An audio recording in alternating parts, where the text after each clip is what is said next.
Obat, Pak. Nih saya punya kisah yang jarang orang tahu. Rasulullah punya menantu namanya Sayyidina Ali, nikah dengan Fatimah Az-Zahra, putrinya Rasul. Sayyidina Ali punya cucu, ya, punya cucu namanya Sayyidah Nafisah. Siapa, Pak? Sayyidah Nafisah ini berarti cicit, Pak, ya, berarti cicitnya Rasul, ya. Nah, Sayyidah Nafisah ini adalah seorang ulama perempuan, ya, seorang waliyah perempuan. Beliau ini ilmunya mantap, ilmunya luar biasa. Bahkan beliau ini adalah gurunya Imam Syafi'i, salah satu guru Imam Syafi'i. Ya, bukan guru ilmu ya, tapi guru tabaruk karena dulu Imam Syafi'i masih muda, Sayyidah Nafisah sudah sangat tua renta. Dalam sebuah riwayat tersebut, Sayyidah Nafisah itu berangkat pindah dari Madinah ke Mesir, ke rumah salah satu orang di Mesir tersebut yang menampung beliau, yang ditumpangi oleh beliau. Suatu ketika, ini kita dibahas wudu, Pak, ya. Suatu ketika, Sayyidah Nafisah ini punya tetangga. Jadi orang yang ditumpangi Sayyidah Nafisah ini orang Mesir, orang Muslim.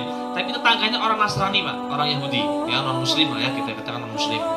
Non Muslim ini punya keluarga, punya anak perempuan.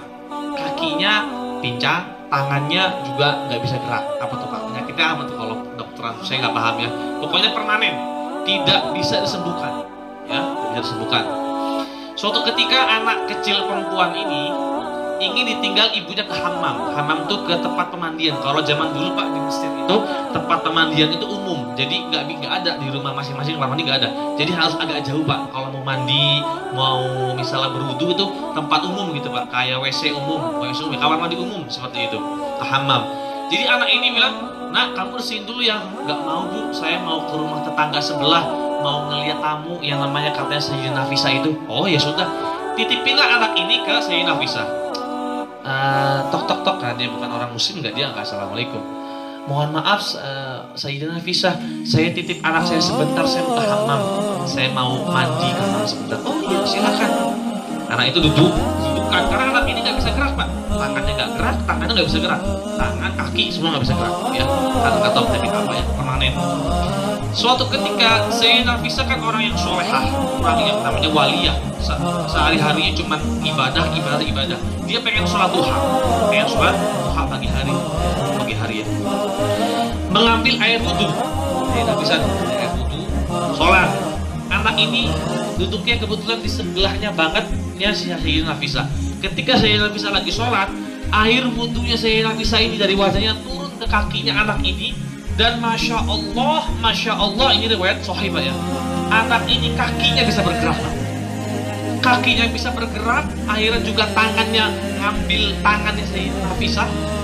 Bekas wudhunya Sayyidah Nafisah diambil, masukin ke tangannya, tangan juga bisa gerak, Pak. Masya Allah. Akhirnya anak ini kegirangan, Pak. Bayangkan, 12 tahun itu anak dari lahir gak bisa gerak.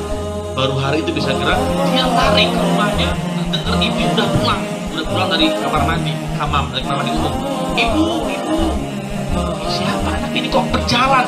Anak siapa ya? Anak saya nggak bisa jalan, anak saya nggak bisa ngapa-ngapain. Ibu, kamu kok bisa jalan? Ini sering terkena air wudhunya Sayyidah Nafisah. Ini ibunya anak ini langsung bergegas ajak anak itu, "Wah, Sayyidah Nafisah, terima kasih atas air wudhu.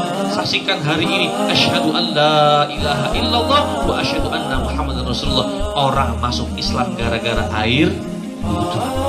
Setelah itu, Pak, masih ada lagi ceritanya yang lebih menarik lagi.